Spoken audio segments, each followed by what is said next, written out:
শিক্ষার্থী বন্ধুরা, আমরা এই ক্লাসে আলোচনা করব কেন্দ্রীয় ব্যাংকের ঋণ নিয়ন্ত্রণ বলতে কী বোঝায় এবং ঋণ নিয়ন্ত্রণ পদ্ধতি এবং কৌশলসমূহ। এইটা এই অধ্যায়ের one of the most important topics. এখান থেকে সাধারণত সৃজনশীল প্রশ্ন চলে আসে। যদি এই অধ্যায় থেকে একটা বা যদি কখনো দুইটা সৃজনশীল প্রশ্ন হয়, এর মধ্যে থেকে অবশ্যই একটা ঋণ নিয়ন্ত্রণ থেকে হওয়ার চান্স থাকে, বা দুইটা হলে তো অবশ্যই একটা হয়।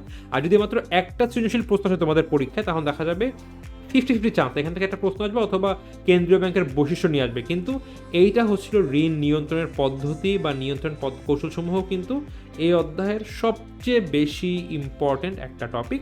সো আমরা প্রপারলি বুঝে নেওয়ার ট্রাই করব। প্রথমে জানতে হবে আমাদের কেন্দ্রীয় ব্যাংকের ঋণ নিয়ন্ত্রণ বলতে কি বোঝায়, যে পদ্ধতি বা কৌশল অবলম্বন করে। আচ্ছা, এর আগে একটা জিনিস বুঝিয়ে নেই। দেখো, বাজারের অর্থের পরিমাণ বেড়ে গেলে কি হবে? ঋণ নিয়ন্ত্রণ বলতে হচ্ছিল বাজারের যেই অর্থের যোগান বা অর্থের পরিমাণ, এইটা বেড়ে গেলে কি হবে। ধরে নাও একটা ইকোনমি, এটা হচ্ছিল একটা পুরা ইকোনমি, একটা দেশ বলতে একটা ইকোনমি বোঝানো হচ্ছে। এইখানে পুরা দেশে সম্পূর্ণ মাত্র একটাই জিনিস আছে। কি ধরে নেই একটা ব্যাট আছে, সারা ইকোনমিতে মাত্র একটা ব্যাট। আচ্ছা, ব্যাট পাইনি, ধরে নেই একটা ব্যাট আছে। এখন এই ব্যাটের মূল্য কত? এই ব্যাটের মূল্য হচ্ছিল 30 টাকা। সো আমার সারা ইকোনমিতে যে জিনিসগুলো আছে, আমি সব মিলে 30 টাকা পেলেই কিন্তু আমি কিনে ফেলতে পারবো। আমার কিন্তু এর বেশিও লাগবে না, আবার কম হলেও চলবে না। আমার পাক্কা 30 টাকা লাগবে। যদি 30 টাকার কম হয়, এটাকে ব্যাটটা ভেঙে ভেঙে ব্যবহার করা পসিবল না। সো আমার 30 টাকাই লাগবে। এখন যদি কোনো কারণে মনে করো বাজারে 40 টাকা চলে আসলো, এখন ব্যাটের দাম তো 30 টাকা ভাই, আর বাজার আছে 40 টাকা। এই যে এক্সট্রা 10 টাকা, এইটা কি কখনো কোনো কাজে আসবে না। কারণ কি? কারণ এই ব্যাটের মূল্য 30 টাকা, ইকোনমিতে অর্থ দিয়ে কেনার মতো বা পুরো দেশে অর্থ দিয়ে কেনার মতো আর কিচ্ছু নেই, আছে শুধুমাত্র একটা ব্যাট, এবং ব্যাটের দাম 30 টাকা। যদি এখন আমার কাছে 40, 50, 60, 70 টাকা থাকে, আমার কি এক্সট্রা টাকা কোনো কাজে আসবে না। ধরে নেই বাজারে কেন্দ্রীয় ব্যাংক বা বিভিন্ন ইস্যুর জন্য বা অন্য কোনো কারণে এখন বর্তমানে মুদ্রা সাপ্লাইয়ের পরিমাণ বেড়ে গিয়েছে, বেড়ে 10 টাকা এক্সট্রা হয়ে সব মিলে ইন্টারনাল হয়ে গিয়েছে এখন 40 টাকা। এখন এই 40 টাকা কিন্তু কোনো কাজের না, এর মধ্যে 30 টাকা কাজের, আর বাকি যে একটা 10 টাকা সেটা কোনো কাজের হবে না। বাট এই জন্য কি টাকা ফেলে রাখবে? না, ফেলে কিন্তু থাকবে না। কি হবে? ব্যাটের মূল্য তখন বেড়ে 40 টাকা হয়ে যাবে। ঠিক একই কারণে তোমরা শুনেছো অনেক আগে তোমাদের দাদাদের আমলে একটা গরু হয়তো বা কয়েকশো টাকা দিয়ে কেনা যেত, বা তোমরা এটা শুনে হয়তো বা যখন গরুর মাংসের যে কেজি আছে, এই কেজির দাম কত? হয়তো বা 50 টাকা দিয়ে কেজি কিনেছে, বাট এখন দেখা যাবে 550 টাকা কেজি। এর রিজন একটাই, মুদ্রাস্ফীতি। যতদিন যায় মুদ্রার মূল্যমান কমে যায় এবং জিনিসপত্রের দাম বেড়ে যায়। কারণ কি? অনেক বেশি অর্থের যোগান হয়ে গেছে। সো এইটাই হচ্ছিল ওভারঅল মুদ্রাস্ফীতির ব্যাপারটা। এখন এই মুদ্রাস্ফীতির হাত থেকে রক্ষা করার জন্য বা মুদ্রাস্ফীতি হলে যেই পদ্ধতিতে আবার ইকোনমিক থেকে মুদ্রাস্ফীতি সরিয়ে নেওয়া যাবে, এটাকে এক ভাষায় বলা হচ্ছে ঋণ নিয়ন্ত্রণ। আশা করি ঋণ নিয়ন্ত্রণ ব্যাপারটা কি তোমরা বুঝতে পেরেছো। আমরা সংজ্ঞা দিলে একটু প্রপারলি বুঝবে। দেখো, যে পদ্ধতি বা কৌশল অবলম্বনের মাধ্যমে কেন্দ্রীয় ব্যাংক দেশের ঋণের যোগান বা বাজারে মুদ্রা সরবরাহ, দেখো এই ঋণের যোগান বা বাজারের মুদ্রা সরবরাহ, এই কথা মানে বাজারে মুদ্রার পরিমাণ, বাজারে মুদ্রা সরবরাহ পরিস্থিতি কাম্য স্তরে সীমাবদ্ধ রাখে বা সব ধরনের ব্যাংক ও আর্থিক প্রতিষ্ঠানের ঋণ সৃষ্টির ক্ষমতাকে নিয়ন্ত্রণের প্রয়াস চালায়, তাকেই কেন্দ্রীয় ব্যাংকের ঋণ নিয়ন্ত্রণ বলে। সো প্রথমেরটুকু আমরা বুঝতে পেরেছি, আশা করেছি কি করে।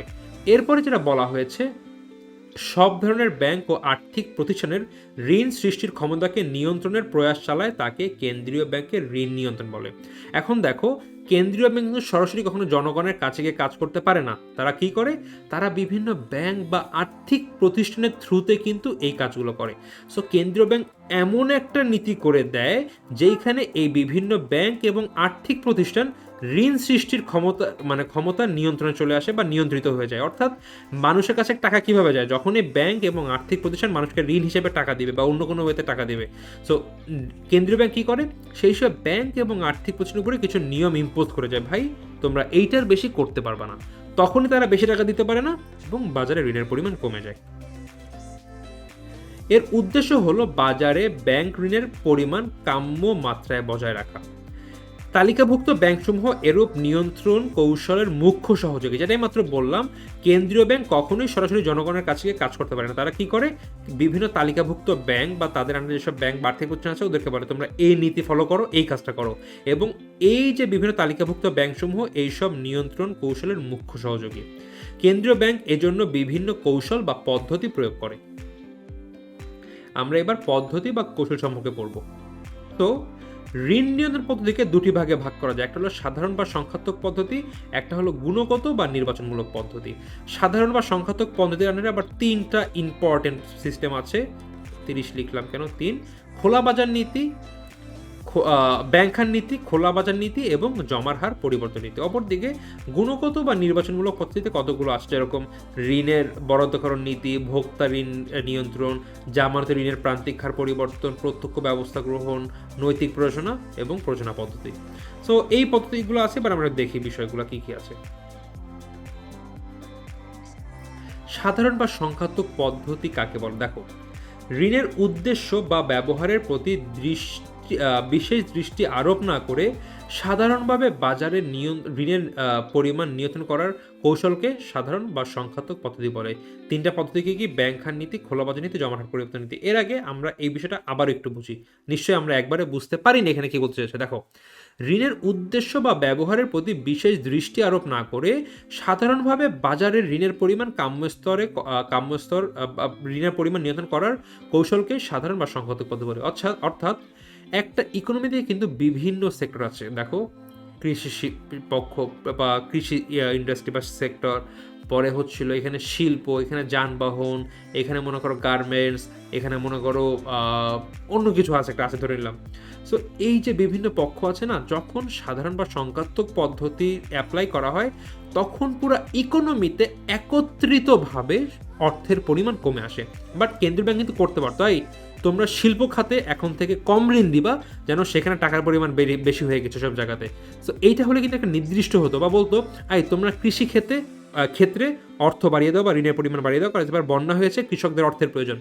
এইভাবে নির্দিষ্ট কোনো সেক্টরকে টার্গেট না করে কেন্দ্রীয় ব্যাংক যখন এইসব নীতিগুলো নেয়, অর্থাৎ ব্যাংক হার নীতি, খোলা বাজার নীতি এবং জমার হার পরিবর্তন নীতি, তখন যেটা হয় যে একটা ইকোনমিতে সকল পক্ষ একত্রিতভাবে অ্যাফেক্টেড হয়, বা সকল পক্ষরই কিন্তু এই আর্থিক যে ব্যাপারটা থাকে এইটার মানে এই ঋণ নিয়ন্ত্রণের আন্ডারে চলে আসে। তো সাধারণ বা সংখ্যাত্মক পদ্ধতি হলো কিছু নীতি অ্যাপ্লাই করা যার ফলে কোনো বিশেষ পক্ষে দৃষ্টি আরোপ না করে সাধারণভাবে বাজারে ঋণের পরিমাণ নিয়ন্ত্রণ করার একটা কৌশল। আশা করি সাধারণ বা সংখ্যাত্মক পদ্ধতি তোমরা বুঝতে পেরেছো। এখন এই যে তিনটা নীতি আছে না, এটা কিভাবে কাজ করে, এই তিনটা হলো সবচেয়ে বেশি ইম্পর্টেন্ট নীতি অধ্যায়ের। সো এখান থেকে সাধারণত প্রশ্ন আসে এবং এইটা আমরা পরবর্তী ক্লাসগুলোতে আস্তে ধীরে প্রপারলি বুঝে করার ট্রাই করব। সো এটা গেল আমাদের সাধারণ বা সংখ্যাত্মক পদ্ধতি। এবার আমরা দেখব হচ্ছে গুণগত বা নির্বাচনমূলক পদ্ধতিসমূহ। এখন গুণগত বা নির্বাচনমূলক পদ্ধতি কি? এখানে বলা হচ্ছে কোনো বিশেষ ক্ষেত্রে বিশেষ লক্ষ্য অর্জনের জন্য ঋণের উদ্দেশ্য ও ব্যবহারের প্রতি খেয়াল রেখে ঋণ নিয়ন্ত্রণের যে সকল পদ্ধতি ব্যবহার করা হয় তাকে নির্বাচনমূলক পদ্ধতি বলা হয়। ওই যে আমি বলেছি একটু আগে বললাম, মনে আছে যে একটা ইকোনমিতে দেখা গেছে অনেকগুলো সেক্টর, কৃষি খাত, শিল্প খাত, তারপর মানে গার্মেন্টস খাত, এরকম আরও একটা কোনো খাত আছে, এরকম আরও বিভিন্ন খাত আছে। এখন একটা কেন্দ্রীয় ব্যাংক বললো আমরা এবার কৃষি খাতে ঋণের পরিমাণ বাড়িয়ে দেবো। দেখো, দেশের সম্পূর্ণ ইকোনমির কথা না বলে শুধুমাত্র একটা সিঙ্গেল খাতের কথা বললো।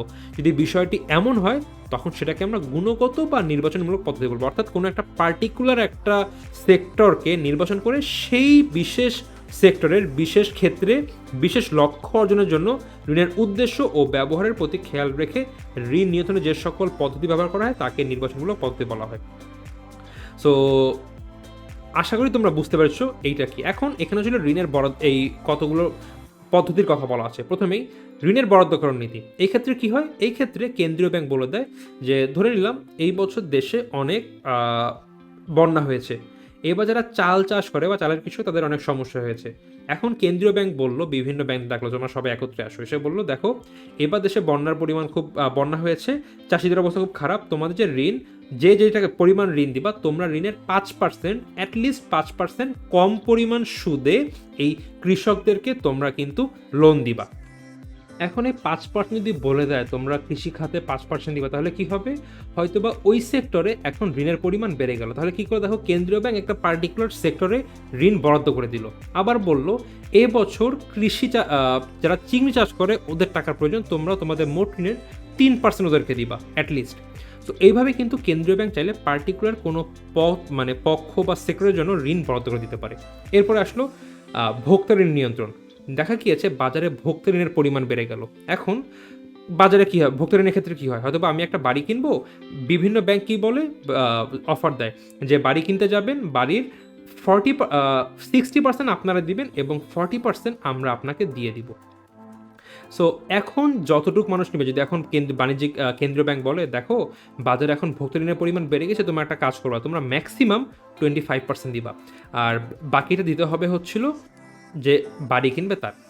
যদি এখন এই অফারটা করে দেয় যে আগে আমরা ম্যাক্সিমাম 40% দিতাম, এখন আমরা দিব মাত্র 25%, বাজারে কিন্তু মানুষ কম ভোক্তা ঋণ নেবে, বিকজ ভোক্তা ঋণের এখন পরিমাণ কমে গিয়েছে। এইভাবে কিন্তু চাইলে কেন্দ্রীয় ব্যাংক ভোক্তা ঋণ নিয়ন্ত্রণ করতে পারে। জামানতে ঋণের প্রান্তিক হার পরিবর্তন নীতি। জামানত দিয়ে ব্যাংকে ঋণ নেওয়া যায়। হয়তো বা আমি যদি 100 টাকা জামানত রাখি, তার এগেনস্টে ব্যাংক থেকে আমি ম্যাক্সিমাম 80 টাকা পর্যন্ত ঋণ নিতে পারবো। কিন্তু এখন জামানতের পরিমাণ বা বাজারে ঋণের পরিমাণ বেড়ে গিয়েছে। এখন কেন্দ্রীয় ব্যাংক বাণিজ্যিক ব্যাংকগুলোকে বললো দেখো তোমরা তো আগে 100 টাকার এগেনস্টে 80 টাকা দিতে, 80%, তোমরা এক কাজ করো, এখন 100 টাকার এগেনস্টে ম্যাক্সিমাম 70 টাকা দিবা। সো জামানতের এগেনস্টে কিন্তু ঋণের পরিমাণ কমে যাচ্ছে এবং দেখা যাচ্ছে এর ফলে কিন্তু যেই বাজারে যেসব মানুষ যারা ঋণ নিত তারা একটু নিরুৎসাহিত হয়ে গেল এবং বাজারে হয়তো বা ঋণের পরিমাণ কমে যাবে। ঠিক একইভাবে আগে হয়তো বা 80% হতো, এখন কেন্দ্রীয় ব্যাংক বাণিজ্যিক ব্যাংকগুলোকে বললো দেখো বাজারে ঋণের পরিমাণ কমে গেছে, তোমরা এই জামানতের ঋণের প্রান্তিক হার বাড়ায় দাও, তোমরা কাজ করো 100 টাকার এগেনস্টে 90 টাকা মতো মানুষকে ঋণ দাও। সো এরকম হলে উল্টা কিন্তু বাজারে ঋণের পরিমাণ বেড়ে যাবে, কারণ মানুষ দেখবে তারা আগে যতটুকু অর্থ বা সম্পত্তি জমা রেখে যেই পরিমাণ টাকা ঋণ নিচ্ছিল এখন তার থেকে বেশি নিতে পারছে। এইভাবে প্রত্যক্ষ ব্যবস্থা গ্রহণ। অনেক সময় যেটা হয় যে বিভিন্ন ক্ষেত্রে বাণিজ্যিক ব্যাংকগুলো নির্দেশ দেওয়ার পরও বাণিজ্যিক ব্যাংক সেই কাজটা করে না। ধরে নাও বাণিজ্যিক ব্যাংকগুলো বললো তোমরা এখন কৃষিখাতে 5% করে ঋণ দিবা, তোমাদের মোট ঋণের 5% অ্যাটলিস্ট কৃষিখাতে দিবা, কিন্তু কোনো বাণিজ্যিক ব্যাংক এটা ফলো করলো না। ইন দ্যাট কেস তখন কেন্দ্রীয় ব্যাংক কী করবে? ওদের বিভিন্নভাবে পেনাল্টি করবে, হয়তো বিভিন্ন চার্জ দিবে বা বিভিন্ন সুবিধা কেড়ে নিবে। সো এইভাবে করেই কিন্তু অন্য ব্যাংকদের সামনে এক প্রকার সাজার ব্যবস্থা করে বলতে পারে যে দেখো তোমরা যদি প্রপারলি কাজ না করো তাহলে তোমাদেরকে আমরা এইভাবে পেনাল্টি দিব বা এইভাবে কোনো হয়তো বা চার্জ করব। সো এইভাবে করে কিন্তু ব্যাংকগুলোকে বিভিন্ন পার্টিকুলার এন্ডে কাজ করার জন্য পুশ দেওয়া যেতে পারে। তারপর নৈতিক প্ররোচনা। নৈতিক প্ররোচনার ক্ষেত্রে হয় কি, কিছু ক্ষেত্রে এখানে অ্যাকচুয়ালি কেন্দ্রীয় ব্যাংক বাণিজ্যিক ব্যাংকগুলোকে একদম মানে ডিরেক্টলি বলে দেয় তোমরা এইটাই করো সেটাই করো, রেদার ওদেরকে হিন্টস দেয় তোমাদের কি করা উচিত কি করা উচিত না। হয়তোবা এই যে আমরা একটু আগে বলেছিলাম না বন্যা হয়েছিল, এখন কৃষকদের টাকার প্রয়োজন, এখানে কি করেছিল? ঋণের বরাদ্দ করে নিতে তারা বলে দিয়েছিল 5% করে দিলে বেটার। ধরে নাও ব্যাংকগুলো জেনারেলি 2% করে দেয়, এই ক্ষেত্রে ঋণের বরাদ্দ করে বলেছিল তোমরা অ্যাটলিস্ট 5% দিবা। তো এইবার আসছে হচ্ছিল আমরা নৈতিক প্ররোচনায়। এখানে কী হবে? কেন্দ্রীয় ব্যাংক ডাকবে A bank, B bank, C bank, D bank, E bank, F bank, G bank, সবাইকে ডাকলো, এটাকে বলো দেখো এবার তো বন্যা হয়েছে অনেক এবং দেশের যে কৃষকরা আছে ওদের অবস্থা খুব খারাপ, ওরা যেই পরিমাণ টাকা ইনভেস্ট করে যেই পরিমাণ চাল বিক্রি করতে পারতো তার অর্ধেকই নষ্ট হয়ে গেছে, তারা একদম সবাই ক্ষতির মুখে। এবছর হয়তো অনেকেই দেখা যাবে এইবারের পরে তারা আর কৃষিকাজ করতে পারবে না, তাদের যে পুঁজি সব নাই হয়ে গিয়েছে। তোমাদের যদি সম্ভব হয় তোমরা এইসব ক্ষেত্রে একটু বাড়িয়ে দাও। এখন যে কেন্দ্রীয় ব্যাংক ছিল অভিভাবক সব ব্যাংকগুলোকে ডেকে বললো তোমাদের এটা করা উচিত, পারলে করো। তারা অ্যাটলিস্ট এখন চেষ্টা করবে 2% দিতে, 2% থেকে চাইলেও একটু বাড়ায় দেওয়া ট্রাই করবে, হয়তো বা কেউ দিবে 3%, কেউ দিবে 4%, কেউ দিবে 5%। এইভাবে নৈতিক প্রয়োজনের মাধ্যমে কিন্তু কেন্দ্রীয় ব্যাংক বিভিন্নভাবে ঋণ নিয়ন্ত্রণ করতে পারে। লাস্টের প্রচারণা পদ্ধতি, কেন্দ্রীয় ব্যাংক কিন্তু আমরা জেনেছি অলরেডি, তারা বিভিন্ন দেশের ইকোনমির অবস্থা বের করে রিপোর্ট তৈরি করে বিভিন্ন জায়গায় প্রকাশ করে দেয়। সো এই প্রকাশনা থেকে বা বিভিন্ন তাদের তথ্য থেকে কিন্তু বিভিন্ন পক্ষ জানতে পারে দেশের ইকোনমির কী অবস্থা, এই অবস্থায় তাদের কী করা উচিত, কী করলে বেটার, এরকম বিভিন্ন। হয়তো বা কেন্দ্রীয় ব্যাংক দেশের গার্মেন্টস শিল্প নিয়ে লিখেছে যে গার্মেন্টস শিল্পের অবস্থা আপাতত আগামী 5 বছর ওদের বিপুল পরিমাণ ঋণের প্রয়োজন হবে, আদারওয়াইজ আমাদের দেশে গার্মেন্টস যে শিল্প সেটি ধ্বংসের পথে চলে যাবে, ব্যাংকগুলোর উচিত এখন এই কাজ করা। ওইখান থেকে দেখে তারা মোটামুটি একটা প্ররোচিত হবে, হয়ে বলবে আচ্ছা যেহেতু করা উচিত, দেশের একটা বড় একটা সেক্টর, দেশের ইকোনমির একটা ব্যাপার, আমরা এখানে টাকা দিয়ে ঋণ দিই। এইভাবে বিভিন্নভাবে কিন্তু কেন্দ্রীয় ব্যাংক বিভিন্ন পার্টিকুলার এন্ডে ঋণের পরিমাণ বাড়াতে পারে, ঋণের পরিমাণ কমাতে পারে। এটা ছিল মূলত আমাদের গুণগত বা নির্বাচনমূলক পদ্ধতি। আর সাধারণ বা সংখ্যাত্মক পদ্ধতি আমরা বুঝেছি, বাট তার যে 3টা সেগমেন্ট আছে সেটা আমরা পরবর্তী 3টা ভিডিওতে প্রপারলি বোঝার ট্রাই করব। এই ভিডিওতে এ পর্যন্ত বন্ধুরা, দেখা হচ্ছে পরবর্তী ভিডিওতে।